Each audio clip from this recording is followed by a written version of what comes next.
अनिल जी पुणे से। राधे राधे। राधे राधे महाराज जी। महाराज जी 2 साल से नाम जप कर रहा हूँ। कुछ समय तक मन किसी भी भोग की इच्छा नहीं करता, लेकिन कुछ दिनों बाद फिर मन उसी भोग में रत हो जाता है। महाराज जी मैं आगे कैसे बढ़ूं, कैसे इन भोगों से हाँ, बाहर। उसके लिए हठ ठानना पड़ेगा। हम थोड़ा सा हठी स्वभाव अपना बनाए। जो धर्मयुक्त भोग है वो देना चाहिए मन को, जो धर्म विरुद्ध भोग है वो नहीं देना चाहिए। धर्मयुक्त, जैसे आप गृहस्थ में हो और आपके मन में काम आया, आपकी पत्नी है, तो वो अधर्म नहीं होगा। लेकिन किसी और माई बहन की तरफ गंदी दृष्टि या भावना भी कर लें, वो पाप हो जाएगा। आपको अच्छे पदार्थ पाने का भाव आया, आपके पास सामर्थ्य है, आप व्यवस्था कीजिए, भोग लगाइए और पा लीजिए, कोई पाप नहीं है। लेकिन आपको गलत पाने का मन होता है, फिर हमको मन को डांटना होगा। ये धर्म विरुद्ध आहार नहीं करना, धर्म विरुद्ध आचरण नहीं करना। तो धर्म से युक्त जो भोग है वो भजन में सहायक है। जैसे आपके मन ने ठान लिया कि अब हमको आज ये भोग पाना है, रसगुल्ला पाना है, या किसी भी इंद्री का भोग, और वो राइट है आपके लिए, धर्मयुक्त है, तो आप फिर उसका सहयोग कीजिए। देखो, मन ही आपको वृंदावन लाया है, मन ही आपको एकांतिक में बैठा ले। अगर ये खिलाफत कर दे तो आप बैठ नहीं सकते हो। ये इतना जिद्दी स्वभाव का है, ये अगर अपने हठ में आ जाए तो इस पर विजय पाना बहुत कर, तो इसको दुलार भी करना है। मन से एकदम बिगड़े ही नहीं रहना।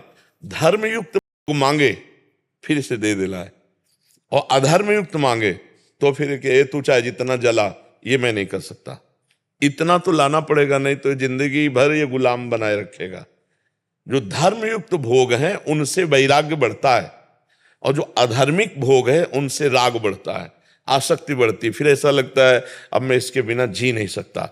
कोई व्यसन, कोई क्रिया, कोई व्यक्ति, कोई वस्तु, कोई स्थान, जब अधर्मयुक्त भोग करेंगे तो ये लगेगा इसके बिना हम जी नहीं सकते। और जब धर्मयुक्त भोग करेंगे तो भगवान की कृपा का सहारा और वैराग्य के द्वारा हम उसको क्रॉस कर सकते हैं। तो धर्मयुक्त भोगों को भोगिए जो भगवान ने विधान बनाया है, क्योंकि आप गृहस्थ, और अधर्मयुक्त भोगों का त्याग कीजिए।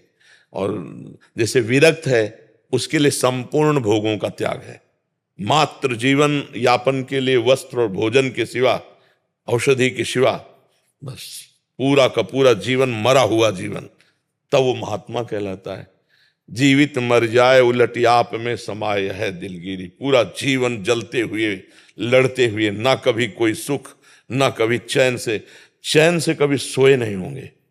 जब अभ्यास में निकले थे, बाबा जी बने थे, अभ्यास 15 मिनट लेट जाते तो ऐसा लगता कई घंटे हो गए क्या, और फौरन उठ करके बैठ के फिर आसन में भगवत चिंतन, एक लगन, एक अगन, फिर पूरे जीवन भर निर्विषय। ये बैलेंस बनाने वाला मार्ग नहीं है। फिर जो बैलेंस बनाने में पड़ जाते तो पाखंड होता है, दम्भ होता है। सही माने में भगवत मार्ग नहीं होता। भगवत मार्ग में पूरा जैसे मुर्दा होता है ना, मुर्दे के पास कोई भी भोग सामग्री रखो हलचल नहीं होगी, ऐसे साधु का मन मुर्दा होता है, विरक्त का मन। मन मारिया तन बस में की ना, हुआ भरम सब दूर, बाहर से कछ दिखत नाही, अंदर चमके नूर। आपो त्याग जगत में बैठे नहीं किसी से काम, उनमें तो कछु अंतर नाही, संत कहो चाहे राम। वो भगवान के स्वरूप हो जाते। तो गृहस्थ धर्म में धर्मयुक्त भोग भोगते हुए भगवान का भजन करना, और विरक्त धर्म में आजीवन समस्त भोगों का त्याग करके एकमात्र भगवदानंद में स्थित रहना। तो अधर्मयुक्त आचरण मत करो, तो भजन की कभी हानि नहीं होगी, कभी नहीं। आप देखना, अधर्मयुक्त आचरण नहीं होना चाहिए, तो गृहस्थ में रहते हुए भी भजन बढ़ने लगेगा। अधर्मयुक्त आचरण तो फिर भजन नहीं। पापवंत कर सहज स्वभाव, भजन मूर्ति भाव न काऊ। अगर पाप आचरण होंगे तो भजन में मन नहीं लगेगा। जो पे दुष्ट हृदय सोई होई, मोरे सन्मुख आव की सोई। जो दुष्ट हृदय होगा वो भक्त और भगवान की तरफ नहीं चलेगा, वो संसार की तरफ चलेगा। तो हमारे द्वारा कोई अधर्माचरण न बने, ये डरते रहो, धर्मयुक्त भोग देते रहो, जिससे आपके गृहस्थ धर्म की पूर्ति होती रहे, तो आपका भजन बढ़ता रहेगा। ठीक है ना महाराज जी, मैं वो 3-4 दिन पहले आपके पास आया था, वो सवाल किया था, टेंशन होता है, कोटा में तैयारी कर रहा था। मैं आपको सवाल किया था 2-3 दिन पहले, मेरे को टेंशन होता है, कि हमारा बच्चा क्या है कि जो ही तुम सब निकले सो हम डिलीट का बटन दबा देते हैं। इतने रूप हैं, सुबह से 2 बजे से वहां से लेके कृष्णाश्रम से राधा केली कुंज तक, तो कैमरा केवल रहता है, डिलीट का बटन साथ ही रहता है। अब कोई हमसे कहे कि आज आप हमारी तरफ देख के मुस्कुराए थे, कोई परिचय मेरे दिमाग में तो आप ही मतलब पूरे टाइम मतलब आप ही रहते हो। तो महाराज जी जैसे आपने आपके टाइम उस टाइम बोल के मतलब मन हल्का किया ना महाराज जी, अब मतलब सारा टेंशन गायब हो गया महाराज। जब मेरे को महाराज जब ऐसा मतलब विश्वास हो गया ना, मतलब जब भी कुछ होता है मैं आपके इधर आ जाता हूँ। मतलब मेरा मतलब पीछे स्वागत है, आप आओ और जितना निर्विकार हो सको मैं परेशान। इससे पहले जैसे आपसे एक बार पहले सवाल किया था कि दोस्त वगैरह को देख के नॉनवेज खाने का मन करता है, तो आपने समझा था महाराज जी, अंदर से अब इच्छा ही खत्म हो गया महाराज जी। आप अब क्या आप जानना चाहते हो? अब तो महाराज जी मतलब आपको बस देखना है। तो अगर जीवन जीवन कोई धर्म संकट में फंस जाए उसके लिए क्या सॉल्यूशन है? भगवान समस्त भक्तों ने जब कहीं कोई आश्रय नहीं मिला और भगवान को पुकारा तो भगवान ने निश्चित आश्रय दिया है। मेरा मेरा जीवन एक धर्म संकट में फंसा है, मैं आपको बताना चाहता हूँ। नहीं, बताने की जरूरत नहीं, पुकारने की जरूरत है। पुकार में तुम्हारी दम होनी चाहिए, अन्य आश्रय नहीं। द्रौपदी जी ने जब तक पतियों का सहारा रखा, भीष्मादि का सहारा रखा, कोई बचाने नहीं आया। जब अपने हाथों से पकड़ा तब भी, और फिर जब दांतों से पकड़ा तब भी हार ही माननी पड़ी। जब देखा अब कि ये 10,000 हाथियों का बल रखने वाला दुशासन एक झटके में अब दांत से वस्त्र हट जाएगा, और एक वस्त्र धारण किए हुए थी, उन्होंने हा द्वारिकाधीश हाथ उठा दिए तो वस्त्र अवतार भगवान का हो गया। यहां से पल्लू नहीं हटा सका, ढेर लग गया वस्त्रों का, और भगवान का एक वस्त्रावतार हो गया। द्रौपदी के वस्त्र बन गए भगवान। तो आज तक जहां भी इतिहास साक्षी है, जो आर्त भाव से भगवान को पुकारा तो भगवान ने उसकी निश्चित रक्षा की। हमें एक ही उपाय पता है, श्री भगवान। दूसरा है सब नाटकबाजी है। का हिमवंत मुनीष सुनु जो कछु लिखा लिलार, देव दनुज मुनि नाग नर को न मेटन हारे। अगर मेट सकता है कोई तो भावी मेट सके त्रिपुरारी, भगवान मिटा सकते हैं, दूसरा कोई नहीं। हमारी सोच समझ श्रद्धा विश्वास एकमात्र भगवान पर है। उनकी पुकार करो, वही। कोई जंतुर, कोई राख, कोई ये सब इनकी सामर्थ्य नहीं। को न मेटन हार। तो इसलिए भगवान को पुकारो। जो आपका संकट हो आप समझिए और एकांत में भगवान से विनय कीजिए। हम उनके बच्चे हैं, अगर हमसे गलती भी हुई है तो हमें क्षमा करें और हमको संकट से हटावें, तो भगवान निश्चित हटाते हैं। मंगल भवन अमंगल हारी, अमंगल का नाश करते हैं। और हरि स्मृति सर्व विपद विमोक्षणम, जहां भगवान का चिंतन किया गया भगवान विपत्ति का नाश करते हैं। इसलिए धैर्य रखकर, एकमात्र भगवान का आश्रय रखकर जब आर्त भाव से पुकारोगे तुरंत समस्या का समाधान निकलने लगेगा। लेकिन एक अनन्य होना चाहिए। मतलब फोन नंबर जैसे मिलाया जाता है ना, ऐसे भगवान से फोन नंबर मिलाने क्या है, एक मतलब एकमात्र भगवान का भरोसा। अब कोई नहीं रह गया। जैसे गजेंद्र सब छोड़ के चले गए, एक झटके में ग्राह मार देगा। बस एकमात्र भगवान को हे हरि, और आर्त भाव। मतलब ये नहीं कि पता नहीं भगवान करें कि ना करें, दूसरा तीसरा ऑप्शन रखे, नहीं, एक ऑप्शन आखिरी। अब बनेगी तो आपसे बनेगी, नहीं तो प्रभु मेरा कोई अब साथी नहीं। और अंदर से पुकारो, हर समस्या का समाधान। जीवन भर की पूरी अनुभव की बात कह रहे हैं, शास्त्रों की बात कह रहे हैं। और है भी वही, चाहे डॉक्टर हो चाहे कोई हो, वो यही कहता है कि हम पूरा प्रयास करते हैं, इसके बाद अंगुली उठा देता है ऊपर वाला। सबको ऐसे नहीं कह देता भाई वो तो भगवान बचा सकते हैं, हम तो प्रयास कर रहे हैं, बचा भगवान सकते हैं। इसलिए हर संकट का समाधान भगवान का आश्रय, भगवान को पुकारना, भगवान की स्मृति हमारी तरफ से। अब आगे किसी को और रास्ता पता हो तो मुझे नहीं पता, मुझे तो एकमात्र भगवान ही है। अगर सहयोग कर सकते हैं तो भगवान, नहीं मुझ जैसे दीन पतित का कौन सहयोग कर सकता है। सहयोग स्वार्थवश भले तुमसे कोई हाथ मिला ले, अगर तुम्हारे पास है वैभव सब व्यवस्था, नहीं तो दीनहीन अकिंचन का कोई साथी नहीं होता, केवल भगवान होते हैं। स्वार्थवश भले कोई तुमसे मित्रता की बात करे, अगर आपके पास है, अगर कुछ नहीं है तो कोई तुम्हारा मित्र भी नहीं होगा, कोई मित्र नहीं होगा। तो इसलिए भगवान एक ऐसे मित्र हैं जो गरीबों के, अकिंचनों के, असहायों के, पतितों को पावन करने वाले हैं। ये हम अपने हृदय की बात कहते हैं कि कोई भी संकट मोचन और कोई नहीं, भगवान ही है। अगर उनसे हम प्रार्थना करें तो बड़ी बड़ी समस्याओं का समाधान। ये इतनी हजारों घटनाएं हमने जीवन में देखी, जहां भगवान तो वहीं समस्या का समाधान। अब आपका कितना विश्वास है, कितना समर्पण है, कितनी अनन्यता है, उसी से फोन वहीं लगेगा। भगवान उसी की पुकार सुनते हैं। द्रौपदी जी ने जब तक दांत का सहारा लिया, गोविंद नहीं प्रकाशित हुए।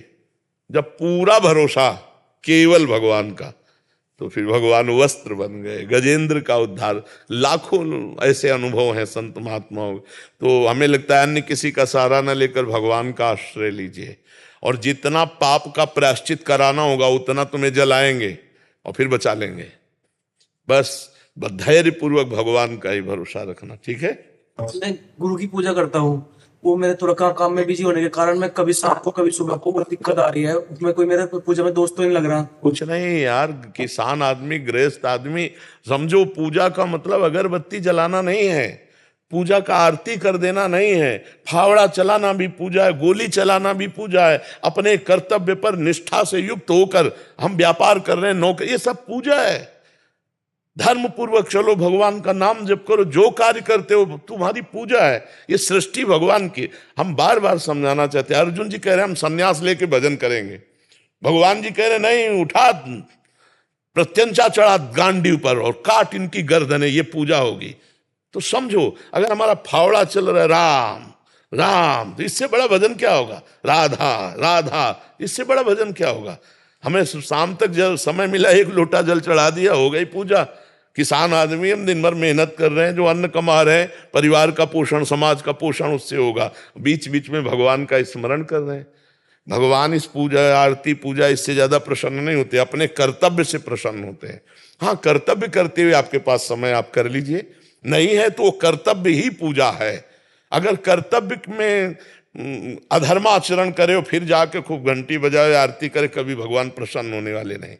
अपने धर्म से चलो, कर्तव्य का पालन करो, नाम जप करो, कोई पूजा की बाहरी जरूरत नहीं, इसी से भगवान प्रसन्न हो जाए। अगर समय है तो गलत समय ना लगाकर गलत जगह भगवान की पूजा में लगा दो। नहीं, पूरी सृष्टि पूजा ही है, हमारी पूजा ही तो हो रही, आप लोग हमारी पूजा ही तो है। हमारे भगवान के रूप में आए, आप हमसे प्रश्न करते हैं, भगवत चर्चा हो रही, आप संतुष्ट होते हैं, हमारी हो गई पूजा। तो अलग अलग पूजा है, अलग अलग पूजा। एक किसान का हल जोतना, फावड़ा चलाना, नाम जप करते हुए भगवान के आश्रित रहना, हो गई पूजा। उसके लिए फुर्सत थोड़ी कि हम अगरबत्ती लगावे, मोमबत्ती लगावे। वो तो हल जोतेगा कि फावड़ा चलाएगा कि वहां बैठ करके पूजा खोलेगा। आप समझ रहे? एक आर्मी का जवान, सैकड़ों भगत हैं आर्मी के, एक आर्मी का जवान है, वो हर समय तैनात है। कब स्नान करे, कब उसको भोजन मिले, कब, ये सब नहीं। नाम जप करो, राष्ट्र को समर्पित हो, दुश्मन की छाती चीरो, यही है पूजा। अपने अपने कर्तव्य में दृढ़ हो जाओ, यही पूजा है, ठीक है। अशोक कुमार जी, लुधियाना, पंजाब से। राधे राधे महाराज जी।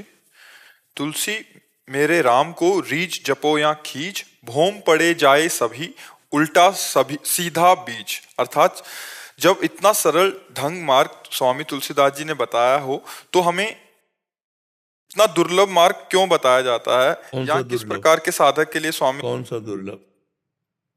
प्रपंच से चित्त हटाकर प्रभु में जोड़ना है। चाहे दुश्मन मान के भजो, चाहे स्वामी मान के भजो, चाहे प्रीतम मान के। दुश्मन मानो तो कंस और शिशुपाल की तरह, रात दिन रावण की तरह, रात दिन भगवदाकार वृत्ति केवल वैर से, अंतिम समय तक कहां राम रन तो पचारी। खिलवाड़ समझते हो भगवान में चित्त जोड़ना? कि इतना सहज जोड़ के तो दिखाओ, बहादुर हो तो। फिर ऐसे कैसे केवल बात पकड़ के प्रश्न थोड़ी बनता है। चित्त को जोड़ के दिखाओ 2-4 घंटे सच्चिदानंद प्रभु में। बहरे से जोड़ो, कामे से जोड़ो, प्रेम से जोड़ो, जोड़ के तो दिखाओ। केवल बात पकड़ लेने से थोड़ी होती। जोड़ा चित्त, खींच भजो चाहे रीझ, तो भजन का मतलब समझते हो? एक भी वृत्ति संसार की स्फुरित न होने पावे, हर समय भगवदाकार। कंस को सोते जागते उठते बैठते कृष्णाकार वृत्ति, गोपियों की कृष्णाकार वृत्ति, वो भजन ही प्रेम से, मुरारी पादार पिचित्त वृत्ति। ठीक वैसे ही वृत्ति कंस की है, लेकिन वो द्वेष से भज रहा है, इसलिए उसे परमानंद की अनुभूति नहीं हो रही। वो प्रेम से भज रही तो हर समय परमानंद में विकल है। भगवान का चिंतन निरंतर करना, चाहे श्री सुखदेव जी कहते हैं काम से, क्रोध से, द्वेष से, रिश्तेदारी से, नातेदारी से वृत्तियां सच्चिदानंद भगवान में जुड़ती हैं, इसलिए वो सच्चिदानंद स्वरूप हो जाता है। जोड़ के देखो, वृत्तियां जोड़ के देखो। जैसे कहा जाता है कि बड़ा दुर्लभ, जो आप शब्द बोले दुर्लभ, तो जोड़ के देखो ना, बहादुर हो तो। मनुष्य जीवन मिला इसीलिए, साधन धाम मोक्ष कर द्वारा। तो जोड़ो अपनी वृत्तियां, एक एक वृत्तियों को समेट कर सच्चिदानंद भगवान में स्थित कर दो, फिर प्रश्न का उत्तर अपने आप समझ में आ जाएगा। वृत्तियों को जोड़ना भाई इतना कठिन है कि हिमालय को उठा लेना सहज हो जा सकता है, लेकिन वृत्तियों को जोड़ना बहुत कठिन है। एक सेकंड में काममयी वृत्ति, एक सेकंड में लोभमयी वृत्ति, ऐसे ऐसे तरंगायमान हो रहे हैं साधक, जो लगे हैं वास्तविक, हार रहे हैं बार बार बार बार प्रभु को पुकार, जो ईमानदारी से लगे हैं, जो बैलेंस बना है ना भोगों का, उनको कोई परेशानी नहीं है। जब जो रसेंद्री जनेंद्री के भोग की मांग हुई, वो भोग लिया, उनको क्या परेशानी? परेशानी उनको है जिन्होंने अंतर्मुखता में आकर इंद्रियों की गुलामी और मन की गुलामी से मुक्त होने की ठानी है, उनकी बात है। अभी अंतर्मुख में बैठ के कभी युद्ध हुआ है क्या तुम्हारा? अभी नहीं हुआ। तो इसीलिए जिनका युद्ध हुआ वो कह रहे बहुत कठिन, त्राहिमाम, हार गया नाथ में, हार गया। ऐसे खिलवाड़ समझते हो परमार्थ को। हाँ, गुरु कृपा पात्र है और कदम पे कदम मिला के चल रहा, उसके लिए खिलवाड़ हो जाएगा। गुरु प्रसन्न साहबन कूला, सतमार्ग में जब ठान लिया तो मृत्यु का भी भय नहीं रहता, तो इससे बढ़कर और कौन सी व्यथा हो सकती? नहीं तो जिस समय व्यथा प्रकट करते ना, प्रवचन कर लेना, सुन लेना, बोल लेना, ये सब सहज है। लेकिन जिस समय व्यथा मंथन करके इंद्रियां और काम हृदय में, तो अच्छे अच्छे ढेर हो जाते हैं। इसलिए भगवान ने लिखा, यम ही न व्यथ्यन्ते ते पुरुषम पुरुषर्षभ सम दुखा सुखाधीरम स्वमृतत्वाय कल्पते। जो व्यथित नहीं होता, कहने की बात अलग है भाई, उस व्यथा में जिस समय स्थिति होती है, वेग, काम का वेग, क्रोध का वेग, वाणी का वेग, उदर का वेग, ये सब वेग हैं। उस समय सब प्रवचन भूल जाते हैं, अच्छे अच्छे मुंह भरा गिरते हैं। बचते वही है जय राखे रघुवीर, ते उबरे तिहु कालम हो। जो भगवान की शरण में त्राहिमाम और भजन परायण है, भगवान उनको बचाते हैं। समझ पा रहे हो भाई? हाँ, संतों ने जो बात कही है वो बहुत सोच समझ के कही है। कटाक्ष रूप में जैसे बोले ले, तभी तो फिर हमारे शब्द है कि बहादुर हो, भगवान के अंश हो, जन्म हुआ है, जोड़ के देखो चित्त, पूरा जीवन उसी में अपने लोग जब लगा दिए ना, तो आज भी ऐसे ही है।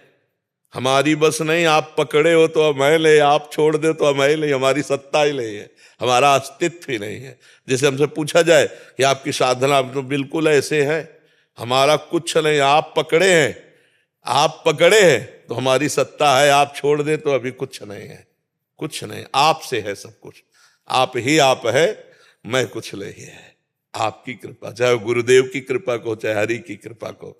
बच्चा, चित्त जो हाहाकार मचता है, जिस समय जैसी चढ़ाई में खींचकर मन को परमात्मा में लगाने की कोशिश करो, फिसल करके हो जब विषयों की तरफ जाता है, तो जो साधक को पीड़ा होती है वो दूसरा नहीं जान सकता है। देखो, भंडारा खाना, इधर उधर मौज मस्ती, बहुत बढ़िया जीवन है, लेकिन प्रभु के लिए तड़पते हुए आंसू बहाना और चित्त को सदैव के लिए प्रभु के चरणों में समर्पित करना, उस साधक के देखो। हाँ, नारायण हरि भजन में पांचों न सुहात, विषय भोग, निद्रा, हंसी, जगत प्रीति, बहु बात, ये सब अच्छा नहीं लगता। हृदय जलता रहता है। इसी जलन पे प्रभु रीझ करके फिर कृपा की वर्षा करते हैं, तो आनंद सिंधु में वो डूबता है। ये ताप है पहला, अनर्थों का नाश इसी ताप से होता है। ये समस्त वासनाओं को निर्मूल करके, भस्म करके, ये भगवत प्रेम उदय करता है हृदय में। जो इस ताप को सह गया वही यम ही न व्यथ्यन्ते थे। इसलिए भगवान कह रहे, मात्रा स्पर्शास्तु कौन्ते शीतोष्ण सुख दुखदा।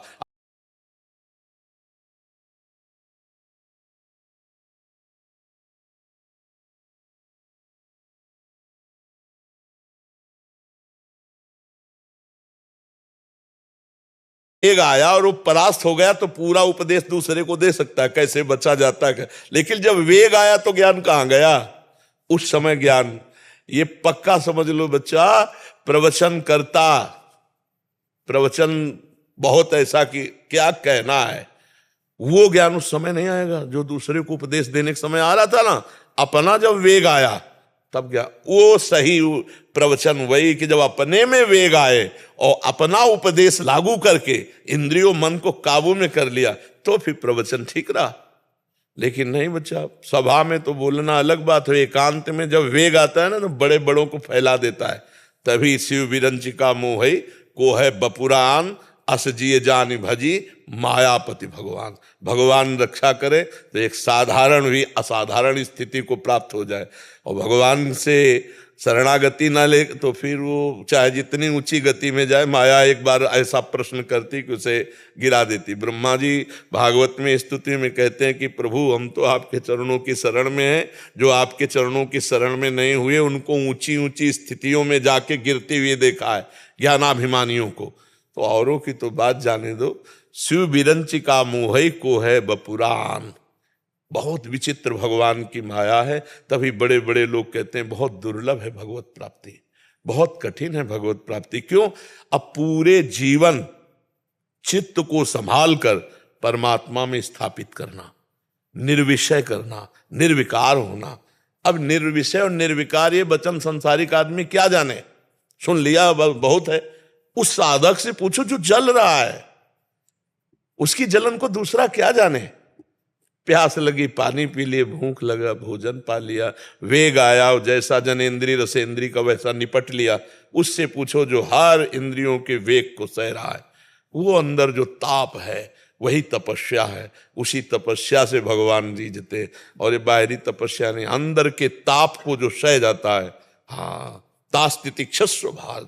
संतों की जब आती कि संतों के लक्षणों की, किन संतों के चरणों की शरण में जाने से या उनकी आसक्ति से मोक्ष पदवी प्राप्त होती, तो भगवान कपिल देव जी के तितिक्षवा पहला कह रहे, तितिक्षवा कारुणिकाहा सुहृदा सर्वदेही नाम। पहला तितिक्षवा माने सहनशील, हर विषय को सह गया, मान अपमान निंदा स्तुति लाभ हानि सुख दुख सबसे। बहुत कठिन है बात करना, अलग बात है, कठिन है।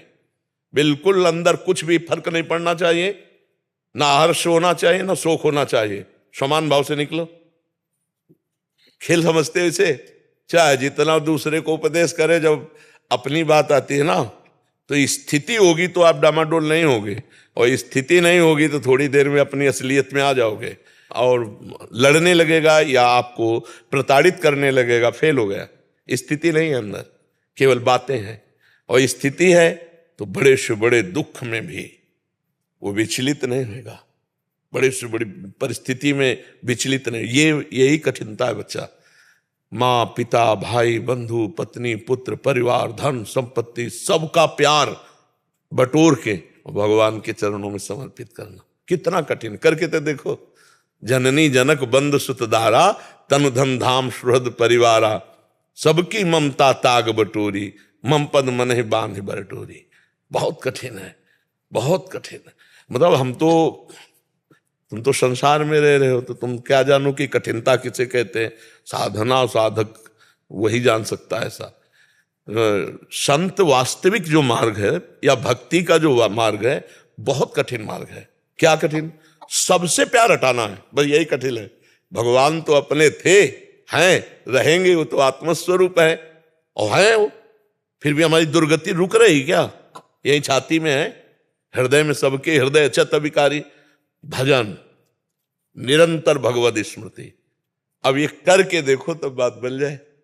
निरंतर भगवद स्मृति। हम कह रहे हैं 1 घंटा केवल हमको ऐसा दो कि कुछ और चिंतन नहीं हो पाएगा, बस करके दिखाओ। 1 घंटा केवल राधा राधा राधा राधा। देख लो फिर कैसा मन तुमको जलाता है। इतने में 1 घंटे में ऐसा व्यतीत कर देगा कि यार बहुत ही कष्ट, और पूरा जीवन साधु अर्पित करता है भगवान में। बहुत कठिन है। नहीं आप देखो ना, हम आपको बताया ना, सबका प्यार समेटो, बड़ा कठिन है। देखो बाबा जी बन जाने पर देह का प्यार बना रहता है, देह से प्यार थोड़ा कम होता है तो अहम स्थिति बड़ी जोर की हो जाती है। साप वरदान क्रोध हो मान सम, बहुत अंदर बच्चा पूरा साम्राज्य है, जीतना है, पूरा साधक जीवन भर लगा रहता है इस पर विजय प्राप्त करने के लिए। त्रिगुणात्मिका माया पर विजय प्राप्त करके गुणातीत स्थिति प्राप्त करना बहुत कठिन है। ये गुरु कृपा से, भगवान की कृपा से और स्वयं की कृपा से, स्वयं भी अपने ऊपर कृपा करे कि हमारा उद्धार हो जाए, तब इस पर चला जा सकता है। बहुत कठिन है बच्चा।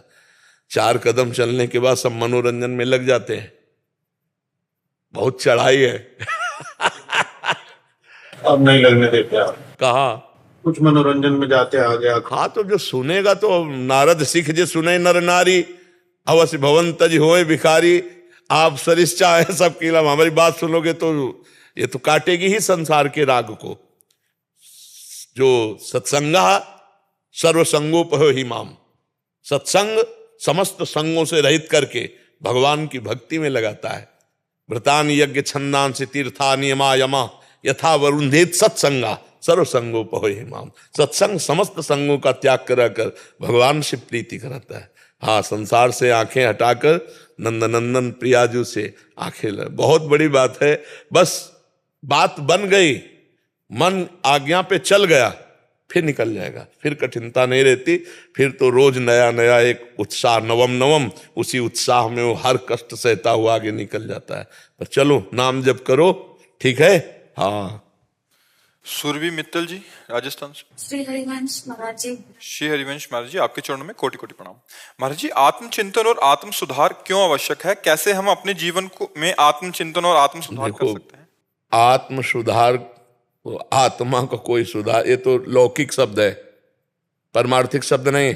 आत्म सुधार परमार्थिक शब्द नहीं है, क्योंकि आत्मा निर्विकार चैतन्य घन है, तो उसमें सुधारने की कोई जरूरत ही नहीं। सरल भाषा में गोस्वामी जी लिख रहे हैं, ईश्वर अंश जीव अविनाशी, चेतन अमल, अमल माने निर्विकार, मल रहित, चेतन अमल सहज सुख राशि, उसका तो सुधार करना नहीं। अब जो शब्द लौकिक शब्द कहा जाता है, आत्मा का मतलब लिया जाता है अंतःकरण से। यहां जो लिया गया है वो अंतःकरण से लिया गया है कि आप अपने अंतःकरण का सुधार करो। और आत्मचिंतन का तात्पर्य है कि अंतःकरण में निरीक्षण करो कि आपका कितना सत चिंतन होता है, कितना असत चिंतन होता है। आत्मा का चिंतन नहीं होता, अपने आप से अपने आप का वो है। चिंतन रहित हो जाना ही आत्मा का चिंतन है। अंतःकरण की सामर्थ्य नहीं उसका चिंतन कर सके, वो अचिंत्य है। तो अंतःकरण का साक्षी जो है वो अपने आप से अपने आप का चिंतन है। जो चिंतन रहित स्थिति उसे आत्मचिंतन कहते हैं। किसका प्रश्न था? अच्छा, अब पता नहीं आप हमारी भाषा समझ पाओ, आध्यात्मिक की गूढ़ बात है। तो जो यहां अंतःकरण के सुधार की बात कही गई, आत्मा शब्द से बिल्कुल अलग क्षेत्र हो जाता है। तो जो अंतःकरण के सुधार की बात कही गई है, उसमें देखना चाहिए कि हमारा अंतःकरण कितना शास्त्र सम्मत चल रहा है, क्योंकि अंतःकरण से ही स्फुरित होता है, संकल्प बनता है और उसी से सारी क्रियाएं होती है। तो तस्मात् शास्त्रम प्रमाणन्ते कार्याकार्यो व्यवस्थितो, क्या करना चाहिए क्या नहीं करना चाहिए ये शास्त्र आज्ञा करता है। शास्त्र की बात नहीं समझ में आती तो संतों के मुख से सुन लो, वो विधि निषेध का वर्णन करते हैं। तो जो विधि है वो करना और जो निषेध है उसे ना करना, यही आत्मनिरीक्षण है। और इसी आत्मनिरीक्षण से भगवत चिंतन बनेगा और भगवान के मार्ग में अग्रसर हो पाएगा पथिक। अगर वो गलत आचरण करता रहा तो अनुभव नहीं होगा। फिर लोग कहते हैं हम 20 साल से भजन कर रहे हैं, हमें कुछ अनुभव नहीं हुआ। तो चलनी में गैया दुहे और दोष दैव को दे। गाय दुहे चलनी में, वो कहे कि हमारे भाग्य में दूध नहीं लिखा, तो भैया तू इतने छेद वाले पात्र में दूध आए, कैसे बात बनेगी? पहले छेद बंद कर या पात्र ऐसा ला। तो ऐसे ही हम लोग जो गंदे आचरण कर देते हैं, वो गंदे आचरण वाले छेद से हमारा भजन भगवत चिंतन वो सब वहीं से बह जाता है। हमको अनुभव नहीं हो पाता, हमारी स्थिति ऊपर नहीं उठ पाती है। तो हमें आत्मचिंतन का मतलब अंतःकरण का निरीक्षण करना चाहिए कि हमारी बुद्धि में कहीं सांसारिक सुख की वजह से मन में कहीं सांसारिक सुख का संकल्प तो नहीं बन रहा, और मन और बुद्धि की प्रेरणा से कहीं इंद्रियां गलत क्रियाओं में तो नहीं उतर रही। इनका निरीक्षण करता रहे और शास्त्र सम्मत चलता रहे। समझ पा रहे हैं आप? सर शर्मा जी हिमाचल से। राधे राधे महाराज जी। गुरुदेव आपके चरणों में कोटि कोटि प्रणाम। महाराज जी, मेरा स्वभाव स्पष्टवादी है। अगर किसी की बात या कोई व्यवहार आचरण मुझे ठीक नहीं लगता तो उन्हें मैं प्रेम पूर्वक बोल देता हूँ। ऐसा करने पर कुछ लोग तो उसे सहर्ष स्वीकार करते हैं, परंतु कुछ लोग नहीं। परिणाम स्वरूप जो लोग उसे स्वीकार नहीं करते वो यहाँ तो बुरा मान जाते हैं या बातचीत करना बंद कर देते हैं। कई बार इसके परिणाम स्वरूप माता पिता भी रुष्ट हो जाते हैं और कहते हैं कि आपको सामाजिकता का ज्ञान वैसे नहीं है। हाँ इस पर तर्क वितर्क होने लगता है, फिर हाँ नहीं, आहत होता है दिल। ये उत्तम स्वभाव नहीं है। पहली बात तो हमें सबके दोष देखने का अधिकार ही नहीं है। गुरु को शिष्य के दोष देखने का अधिकार है, माता पिता को पुत्र के दोष, और मित्र को मित्र के। जैसे आपका कोई मित्र है, अब आप उससे बात करो और नाराज भी हो जाए तो दूसरे दिन फिर बैठेंगे एक जगह पास, फिर समझाएंगे, क्योंकि वो मित्र है हमारा।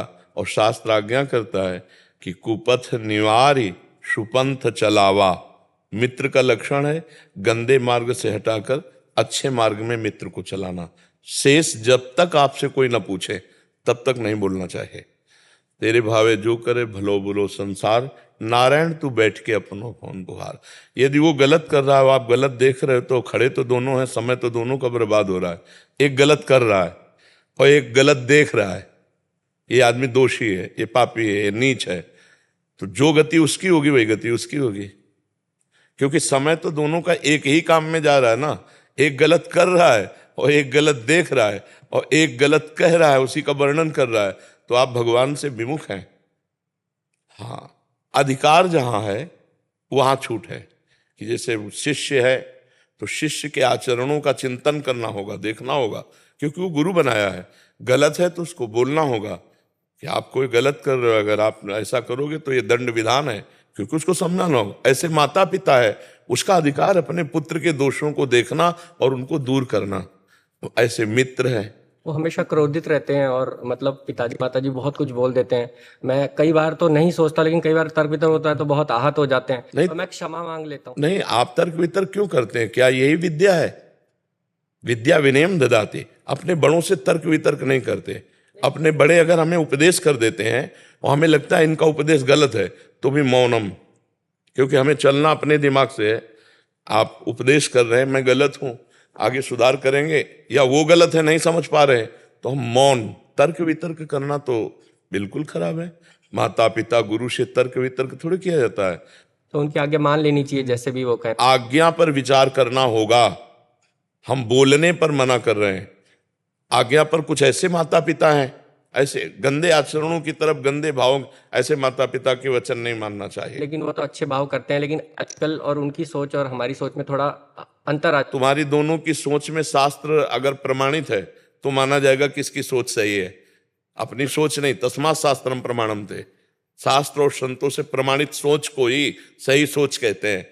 नहीं तो मन में तो बहुत सी स्फुरणाएं उठती रहती है, तो फिर उनका निर्णय करना होगा। उसमें मन में कभी क्रोध भी आ जाता है और वाणी से कुछ गलती से गलत निकल जाता है, तो उसको कैसे नियंत्रित करें कि वो क्षणिक होता है। मैं क्षमा भी मांग लेता हूँ। बिल्कुल ठीक बात है, लेकिन हमको पहली बात ये ध्यान रखनी कि पूज्य जनों से वार्तालाप हमको तर्क वितर्क वाला नहीं करना। पहली बात स्वीकार करो, यदि आप इससे बचना चाहते हो। अगर हम भूल से ऐसा तर्क कर देते हैं तो उनकी दी हुई उत्तर पर हमें क्रोध नहीं करना। ये हमें सोचना होगा कि मुझे क्रोध नहीं करना।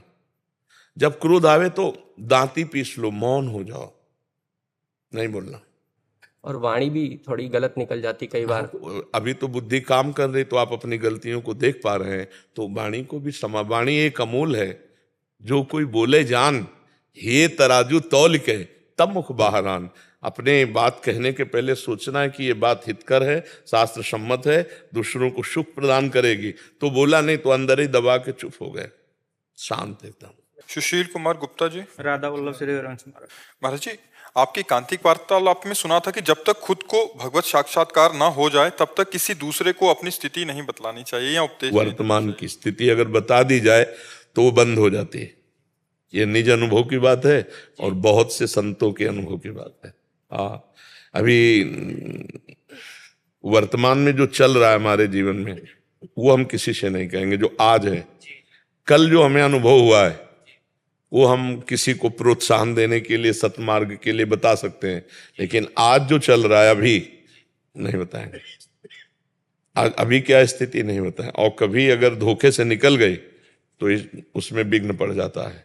ये हम खुद अनुभव किया है, और जो अच्छे साधक हैं वो इस बात का अनुभव करेंगे कि अपने अनुभव की बात बताते ही वो अनुभव भी गायब और वो साधना भी गायब हो जाती है। इसलिए वर्तमान की साधना को छुपा के रखे, किसी को बताए नहीं। अगर कभी बताना हो तो उदाहरण में बताए कि हमने संतों से ऐसा सुना था कि ऐसे ऐसे, अपनी ना आ जाए बात। तो ये चीज ध्यान रखना चाहिए, साधक को वर्तमान की स्थिति का वर्णन नहीं करना चाहिए। अपनी जो भूत है, बीता हुआ, उसको उदाहरण में पेश कर देने से कोई हानि नहीं होती, लेकिन वर्तमान की स्थिति नहीं बतानी चाहिए। तो क्या महाराज जी ये इसमें भी निषेध है कि हम अपने प्रियजनों को या भगवत प्रेमी को आपके या आपसे जितना भी जाना श्री राधा नाम की महिमा के बारे में बता सकते नहीं, हैं? उसकी चर्चा तो करना चाहिए, भगवान ने आदेश किया है। मच्चित्ता मदगत प्राणा बोधयंता परस्परम कथयंत च माम नित्यम तुष्यंत च रमंत च। ये हमने महाराज जी से सुना है कि वो ऐसा कह रहे थे, राधा नाम की ऐसी ऐसी महिमा जपने से ऐसा लाभ। मैंने सुना था, मैं राधा नाम कितना जपता हूं, मुझे क्या अनुभव हो रहा है ये नहीं बताना। महाराज जी से सुना था कि ऐसा ऐसा ऐसा सब, रात दिन चर्चा करो, कोई परेशानी नहीं। अपनी बात नहीं आनी चाहिए कि मैंने राधा नाम जप किया, मुझे ये अनुभव हुआ, ये हुआ, फिर वो रुक जाएगा। फिर उस पे गुप्त रखना है।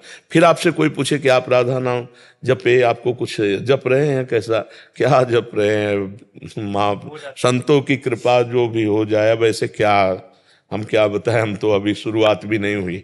ऐसे चलना चाहिए। भजन को छुपाना चाहिए, छपाना नहीं चाहिए, छुपाना चाहिए। हम लोग छपाने में ज्यादा आनंदित होते हैं। नहीं, कुछ बातें तो ऐसी होनी चाहिए जो पर्सनल होनी चाहिए। ठाकुर जी का प्यार, ठाकुर जी को भोग लगा रहे, ठाकुर जी का दुलार, ये पर्सनल होना चाहिए। उसको तो छुपा के रहे। इसीलिए भजन करना कठिन, करके बचाना कठिन, और बचा के पचाना कठिन। और जिसका भजन पच गया वही सिद्ध हो गया। तो भजन को छुपाओ और परस्पर बोधयंता, भगवान की चर्चा संतों के मुख से जो सुनी है वो चर्चाएं करो, मंगलमय रहेगा। अपने अनुभवों को छुपा ले। मैं पढ़ाई के साथ क्या और कर सकती हूँ जो कि ये धार्मिक मार्ग में आगे जाना है? खाली नाम जाप? नाम जाप को आप खाली मत समझिए। जो राम नहीं कह पाते थे ना, मरा मरा जपे तो ब्रह्म ऋषि हो गए। बच्चा कक्षा 9 पढ़े, गांव वाले कक्षा 6 से ABCD शुरू होती है गांव की पढ़ाई में, और 9 तक पढ़े हैं। 9 तक क्या पढ़ाई होती है? और आप प्रश्न उत्तर यहां कर ही रहे।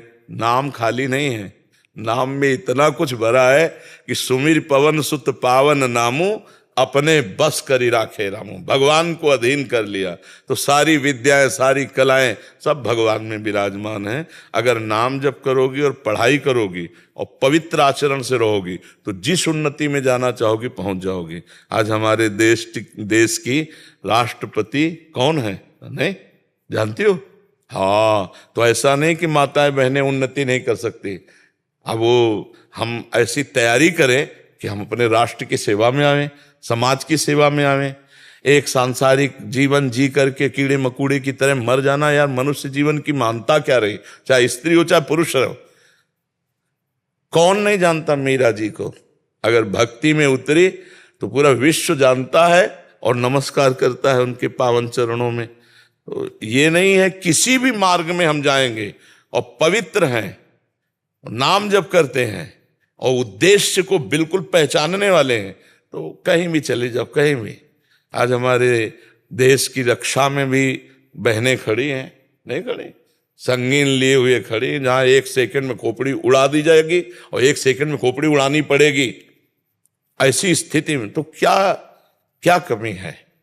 हमारा दिमाग कितना प्रवीण हो, सब बात बन जाएगी। उसको दिमाग को प्रवीण करने के लिए भगवत चिंतन, जिनका प्रवीण है और भजन नहीं कर रहे, तो पूर्व में उन्होंने तप किया है, दान किया है, पुण्य किया है, उसके बल से अभी हैं, लेकिन आगे फिर जीरो है। ये पुरानी खेती है। और जो आज नाम जप कर रहे हैं, धर्म से चल रहे हैं, कष्ट पा रहे हैं, इनकी ये खेती बहुत जोर की पीछे वाली गड़बड़ थी जो अभी उनको परेशान कर रही, लेकिन आगे चलकर उनका बहुत सुंदर जीवन होगा। इसलिए नाम जप को ना समझे कि क्या हो जाएगा और कोई धार्मिक प्रवृत्ति, नाम जप मात्र से सब कुछ हो जाएगा। खूब पढ़ाई को भी भगवान की पूजा समझो, पवित्र जिंदगी जीना सीखो। ये जो आजकल चला है गर्लफ्रेंड बॉयफ्रेंड, इसमें ना फंसे। अगर यहाँ कोई भी बच्चा सुन हमारी बात माने तो इसमें ना फंसे। जब तक हमारा लक्ष्य ना बन जाए, लक्ष्य की प्राप्ति ना हो, तब तक विषय सेवन न करे और फिर किसी माता पिता परिवार की सलाह से उचित वर का वर्ण करके गृहस्थ धर्म में चला जाए, जैसे हमारी भारत की पद्धति है। ये दलित दुराएं अपवित्रता ना जीवन में आवे, नहीं बहुत खतरा है बच्चा इसमें। मतलब एक बार गलती करके आप किसी बॉयफ्रेंड से संग कर लिए, अब वो आपको अगर दुष्ट स्वभाव वाला है तो ब्लैकमेल करेगा। अपवित्र आचरण करके सुखी कैसे कोई हो सकता है? और नए नए बच्चों में बहुत, आज के जो वातावरण में ये बहुत गंदगी फैल रही। इसलिए जो भाई बहन हमारे पास आए, हमारी प्रार्थना है कि आप जब तक माता पिता की सहमति न हो तब तक किसी पुरुष का संग न करें, क्योंकि माता पिता जैसा दोस्त कोई नहीं होता, वो सही निर्णय बताएंगे। हमारा यदि कोई दोस्त बन रहा है तो हम अपने माता पिता से मिलाएं और उनकी अनुमति लेकर जब पाणी ग्रहण हो जाए तभी संग करें, नहीं संग ना करें। दोस्ती कर लो, कोई परेशानी नहीं। दोस्त तो स्कूल में बच्चे बच्चियां खेलो कूदो, लेकिन संग ना करें। संग का मतलब गंदी वृत्ति को ना धारण करें, वो तभी स्वीकार करें जब पाणी ग्रहण हो जाए, गृहस्थी में जाए। माता पिता का अगर आशीर्वाद, पहले तो देवी देवता ग्राम देवता सबकी पूजा होती थी, अब कहां बुद्धि रह गई? देवी देवता और ग्राम देवता पूजा अवसर है नहीं है। पहले ही जब गंदी बातें हो रही, बहुत गलत है। हमारे भारत देश की परिपाटी नहीं है। तो इसलिए हमारी प्रार्थना, चरित्र पवित्र रखना, नाम जप करना, पढ़ाई को अपनी पूजा मानना, फिर आप आगे बढ़ के देख लेना कि उन्नति कैसे होती है। चरित्रहीन हमारे यहाँ पूजनीय नहीं होता। पुलस्त कुल में जन्मा था रावण, उत्तम कुल पुलस्त करनाती। चरित्रहीन होने के कारण राक्षस कहा गया। अरे ब्रह्म ऋषि की संतान है, ब्राह्मण है, कोई साधारण नहीं है, और बस आचरण बिगड़ गए तो राक्षस कहा गया। तो इसलिए आचरण, हम चरित्र अगर बिगड़ गया तो हमें बनारस में एक बार एक संत से मिलाने गए तो जज थे, बहुत ऊंची स्थिति उनकी थी। ऐसे जोर से हाथ पकड़ा, उस समय नवीन अवस्था थी, तो हमें अंग्रेजी नहीं आती क्योंकि गांव के पढ़े, तो उन्होंने कहा था, मतलब हिंदी में उसका अर्थ हमको दूसरे ने बताया था, वो गुड करेक्टर मतलब अच्छा चरित्र, और अंग्रेजी में कुछ बोला था उन्होंने कि जिसका करेक्टर सही है वही हमारे यहाँ वंदनीय और पूजनीय होता है, कभी टूटना नहीं, तुम्हारा चरित्र नहीं बिगड़ना चाहिए। उन्होंने शिक्षा दी थी, तुम्हारा चरित्र नहीं बिगड़ना चाहिए। तो गुरुजनों की कृपा से जीवन में ये बात ध्यान रखी कि चरित्र नहीं बिगड़ना चाहिए। चरित्र, हमारे यहाँ रामचरित गाया जाता है। क्यों? क्योंकि भगवान मर्यादा पुरुषोत्तम, इतना भी कभी धर्म विरुद्ध नहीं तो भगवान शिव का अनन्य उपासक रावण है। आज भी कहीं अभिषेक होगा तो उसका लिखित तांडव गाया जाएगा।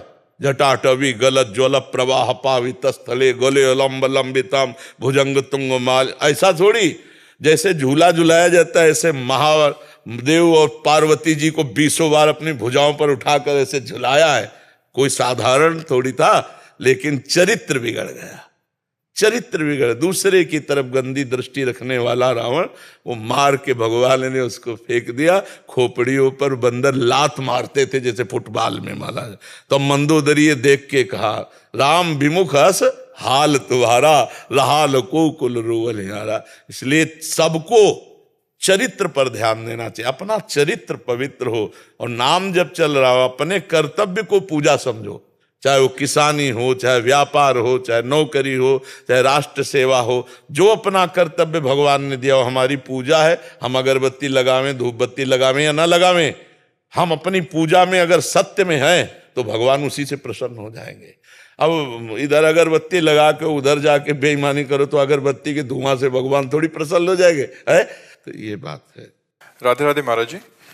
गुरुजी, मुझे झूठ बोलने की बुरी आदत है। मैंने बचपन से झूठ का सहारा लिया, चाहे बात छोटी हो या बड़ी, काफी सफाई से झूठ बोल लेता हूँ और फिर अपने आप पर गर्व करता हूँ। मुझे लगता है कि जब झूठ बोलने से आसानी से काम हो जाता तो सच क्यों बोलना?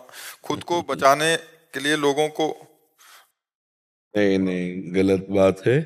गलत बात से कभी अच्छी बात नहीं होती है। 2-4 जगह हैं जहां झूठ बोल देना चाहिए। आपके झूठ बोलने से किसी की जान बच रही है, आप बचा लीजिए। आपके झूठ बोलने से किसी का जीवन यापन बहुत जोर का हो जाएगा, झूठ बोल देते हैं। आपके झूठ बोलने से किसी कन्या का ब्याह हो जाता है, हम झूठ बोल देते हैं। 2-3-4 जगह ऐसी जगह हैं जहां झूठ बोलने से पाप नहीं लगता है। लेकिन हर समय झूठ बोलना तो नहीं, असत्य संपातक पुंजा, ये पाप भी है, झूठ बोलना पाप है। बहुत जगह ऐसे दोहा चौपाइयों में पाया जाता है, साच बराबर तप नहीं, झूठ बराबर पाप है, जाके हृदय साच है, ताके हृदय आप, कबीरदास जी का तो कई महापुरुषों ने कहा। तो जहां तक हमें बने तो सत्य वचन के द्वारा हम बात करें, झूठ क्यों बोलें, बेमतलब झूठ बोल देते हैं और उसको सोचते हैं कि हम बहुत सफाई से जैसे निकल गए। तो तुम्हारा मन तो गंदा हो रहा है। अच्छा, ये गंदा मन दूसरों को सफाई की बात करके तुम निकल गए, अब तुमको ऐसी जगह फंसाएगा जहां से तुम फिर निकल नहीं पाओगे, क्योंकि झूठ बोलने से मन मलिन होता है। कलयुग का उसके ऊपर विशेष आक्रमण होता है जो झूठ बोलता है। झूठे ही लेना, झूठे ही देना, झूठे ही भोजन, झूठ चबेना। श्री तुलसीदास जी ने रामचरितमानस में लिखा है, कलि का प्रभाव बढ़ेगा। तो कोशिश करो, हम ये नहीं कह रहे आज से सत्यवादी हरिश्चंद्र बन जाओ, कोशिश करो कि आपके द्वारा व्यर्थ वाला झूठ ना बोला जाए। कहाँ हो तो अगर हम वृंदावन बता देते हैं तो हमारी कोई हानि नहीं हो जाएगी है। हाँ, जो सत्य बात है वो कोशिश करें हम। जैसे कई लोगों ने कहा कि हम तो व्यापार में झूठ बोलना ही पड़ेगा, मुझे लगता है नहीं। जैसे आप कपड़े का व्यापार करते हो या कोई भी व्यापार करते हो तो सब कोई जानता है मुनाफा लेने के लिए व्यापार करता है, कोई किसी का नौकर नहीं है, उसके भी परिवार है, खर्चा है। अब आप ये झूठ क्यों बोलते हो कि कसम से कहते हैं ये 100 रुपया का पड़ता है, आपको 100 रुपया का दे देंगे, क्यों झूठ बोल रहे हो? 120 रुपया मीटर देंगे, बस आपको लेना है लीजिए, आपको नहीं लेना चले जाइए। सही ठोस बात रखोगे ना, कपड़ा सही और उसका मुनाफा लेकर दाम सही, तो लोग धीरे धीरे समझ जाएंगे कि यार। अब कसम खा के आपने कह दिया कि 100 रुपया का पड़ता है आपको दे देंगे, ऐसा कैसे झूठ बोल दिया? अब वही उसके लिए अपराध बन गया और वो जानता नहीं। आप फिक्स रखिए, सब कोई जानता है मुनाफे के लिए व्यापार होता है, तो झूठ बोलना जरूरी थोड़ी है। नहीं, बिल्कुल करेक्ट दाम रखिए, उसमें अपना मुनाफा जोड़कर। और देनहार भगवान है, जब आप सत्य पे चलोगे तो भगवान अपने आप व्यवस्था कर देते हैं। प्रयास अपना होता है, व्यवस्था भगवान की होती है। तो हमें लगता है बच्चा झूठ तो नहीं बोलना चाहिए, प्रयास करे, धीरे धीरे अभ्यास करे कि हम झूठ ना बोले। अब कई लोगों को मोबाइल झूठ बुलवाता है, हेलो कहाँ हो, बोले इस समय तो हम आगरे में है, बगल वाले घर में, आज तो नहीं मिल पाएंगे, आगरे में हैं हम, थोड़ा दूर हैं। ऐसा झूठ क्यों बोल दिया? भैया हमें नहीं मिलना, अभी हमें नहीं मिलना, खत्म खेल। हम झूठ क्यों बोलेंगे हम आगरे में? ऐसे तो बहुत से ऐसे झूठ हैं जो व्यर्थ के हैं, जिनको अगर हम सत्य बोले तो हमारी कोई हानि नहीं है उसमें। वैसे सत्य बोलने से हानि भी है भी नहीं। अगर हम गलत किए हैं, हम सत्य बोल देंगे तो हमारा सुधार हो जाएगा, हमें दंड मिलेगा, हम पवित्र हो जाएंगे, हमारी गंदी आदतें छूट जाएंगी। हम गंदी आदतों को बहुत सजा कर सत्य बोल करके और निकल जाते हैं, तो वो निकल नहीं गए, वो कर्म फंसाएगा कहीं ना कहीं, क्योंकि वो बचा हुआ है। और जैसे गलती हुई, हमने स्वीकार कर ली, हमसे गलती हो गई, अब वो गाली दे या हमें अपमानित करे तो हमारे कर्म का फल हो गया, और आगे से हम गलती करेंगे नहीं। तो सत्य तो भगवान का स्वरूप है, सच्चिदानंद रूप है। तो हमें लगता है बच्चा झूठ नहीं बोलना चाहिए। अभी कहीं ना कहीं आपकी बुद्धि शुद्ध है, जिससे आप अपने दोष को पकड़ पा रहे हैं, और तो उसको छोड़ भी दीजिए। जिस दोष को हमने अपने अंदर पकड़ा उसे धीरे धीरे छोड़ देते हैं, अभ्यास करते हैं सत्य बोलने का, सही बोलने का, तो भगवान आपको बल देंगे। ठीक है, और थोड़ा नाम जप कर लीजिएगा। नाम जप करते हैं, ये भी तो झूठ नहीं बोल रहे। हाँ, कितने मिनट करते? 5001 कर दे। बहुत सुंदर, धन्यवाद, और बढ़ाते रहिएगा आगे। ठीक है, आजकल काउंटर चला है बहुत अच्छा, उसमें मन लग जाएगा। अधिक से अधिक संख्या में नाम जपने का उसमें बहुत चाव बढ़ता है। वाहेगुरु का खालसा, वाहेगुरु जी की फतेह। बहुत कृपा, बहुत कृपा। लाओ श्री जी की कुछ प्रसादी वस्त्र, बहुत दिनों बाद दर्शन दिए आकर के। कौन?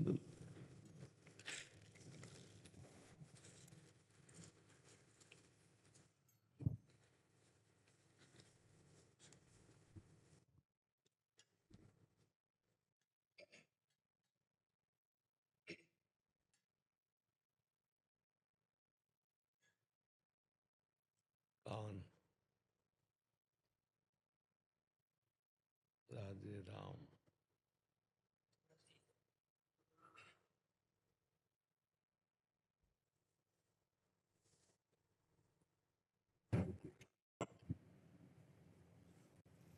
ये वाली पंक्ति गुरु नानक देव जी ने ना वृंदावन में उच्चारण की थी, जो गुरुद्वारा साहिब है, वहाँ पे एक महीना रहे थे महाराज जी वृंदावन में। तो यहाँ पे रामलीला का कुछ पूरा था, जो महाराज ने कहा था कि असली में जो है अंदर मन में राम जी की लीला करो, ये बाहर के तमाशे से भगवान खुश नहीं, करने से खुश नहीं होंगे, अंदर के भाव से खुश होंगे। बिल्कुल। अगर अंदर का भाव नहीं है ना तो बाहर से सुख नहीं मिल पाएगा। बाहर की लिए तो बात तो देखो, जो हम बाह्य पूजा करते हैं उसका फल होता है अंतर में घुसना, अंतर्मुख होना।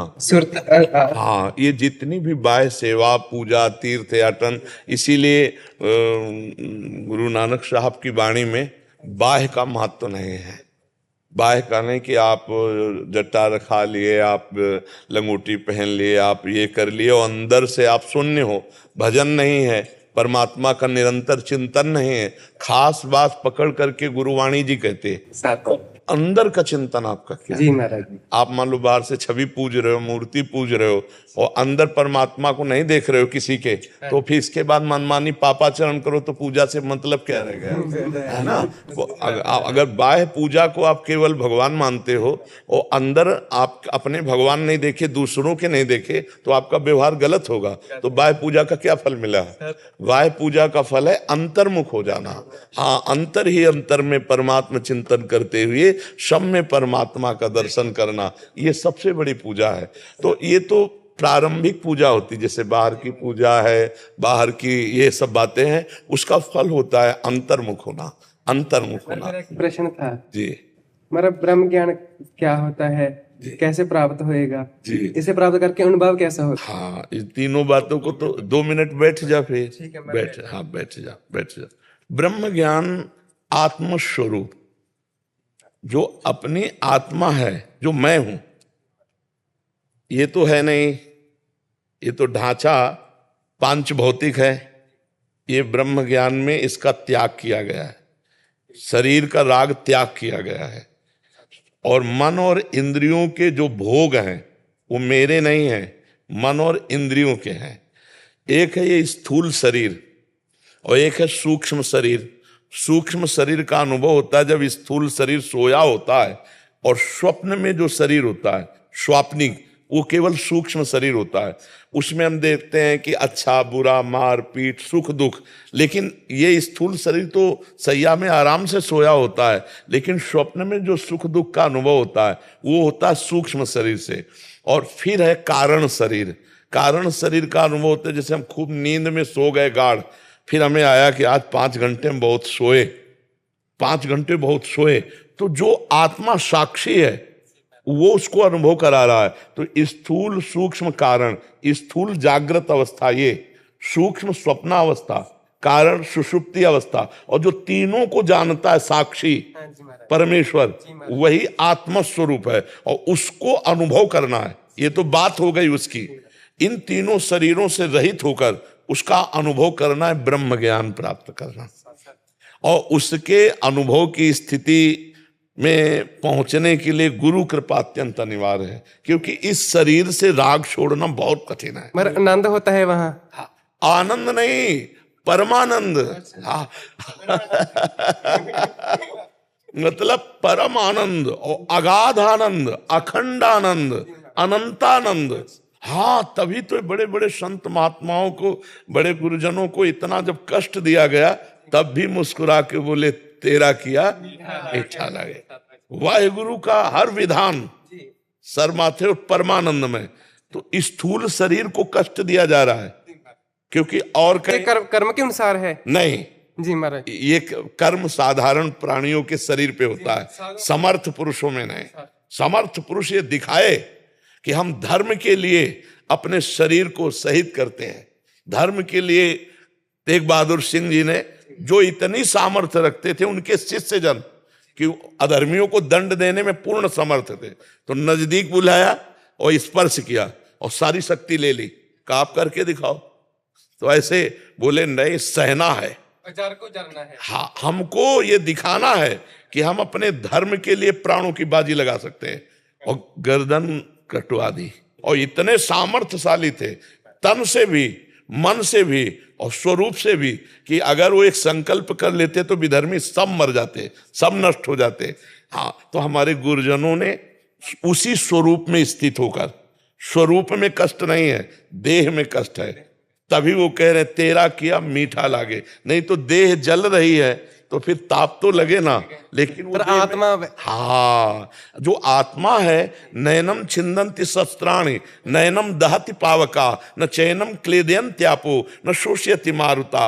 अग्नि उसे जला नहीं सकती, कोई अस्त्र उसे छेद नहीं सकता, वायु उसको सुखा नहीं सकती, जल उसे डुबो नहीं सकता। वो ऐसा आत्मा है। हमारा परमात्मा आप भेजता है साधुओं को दुनिया के भले ली। जी जी, वो परमात्मा स्वरूप ही होते हैं। हाँ, जैसे ये गुरुजन है अपने, हाँ, तो सब परमात्मा स्वरूप ही हैं, साक्षात परमात्मा ही आए थे। और थोड़ी मान लो जैसे गुरु अर्जन देव जी हैं, कितना कष्ट सहते हुए भी अपने धर्म, ये जीव थोड़ी है, ये मनुष्य थोड़ी है, ये मनुष्य रूप में परमात्मा है, स्वयं परमात्मा विराजमान है। ये दशयोग जो गुरु है ना, ये स्वयं परमात्मा है। देखो कितनी छोटी अवस्था में सबके रोग को लेकर अपने प्राणों का बलिदान दे दिया। रोग उस समय जो फैला हुआ था, दाने वाला गुरु हरकृष्ण, हाँ, तो अपने प्राणों की बलिदान कर दिया गुरु। बहुत छोटी अवस्था में वो गुरु, 8 साल की उम्र थी महाराज। हाँ, 8 साल की। ये सब आत्म स्वरूप है।